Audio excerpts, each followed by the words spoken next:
পাকিস্তানের বিপক্ষে ২ ম্যাচের টেস্ট সিরিজ জিতে ইতিহাস গড়েছিল বাংলাদেশ। দাপুটে সেই জয়ের জন্য অভিনন্দন জানিয়েছেন ভারতের কোচ গৌতম গম্ভীর।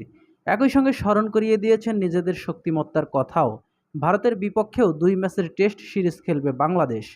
গত সিরিজ থেকে এই সিরিজের স্কোয়াডেও আসেনি খুব বেশি পরিবর্তন।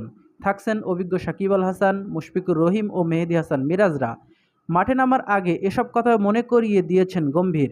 জানিয়েছেন নিজেদের সতর্ক থাকার ব্যাপারটিও। ম্যাচ পূর্ববর্তী সংবাদ সম্মেলনে আজ ভারতীয় কোচ বলেন, তারা পাকিস্তানে যা করেছে সেটির জন্য তাদের অভিনন্দন জানাই।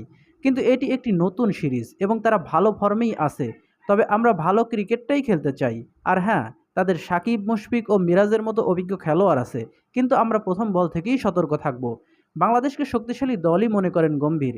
বাকি দলগুলোর মতো তাই এ দেশের জন্যও সম্মান রয়েছে তার। কিন্তু কাউকে ভয় পান না বলে সাফ জানিয়ে দিয়েছেন তিনি। তিনি বলেন, আমি ভালোভাবেই বিশ্বাস করি আমরা কাউকে ভয় পাই না, কিন্তু সবাইকে সম্মান করি। বাংলাদেশও এর ব্যতিক্রম নয়। আমরা প্রতিপক্ষের দিকে না তাকিয়ে নিজেদের সেরা খেলাটাই খেলে যাই। আগামীকাল থেকে শুরু হবে ২ ম্যাচের টেস্ট সিরিজটি। প্রথমটি চলবে ২৩ সেপ্টেম্বর পর্যন্ত।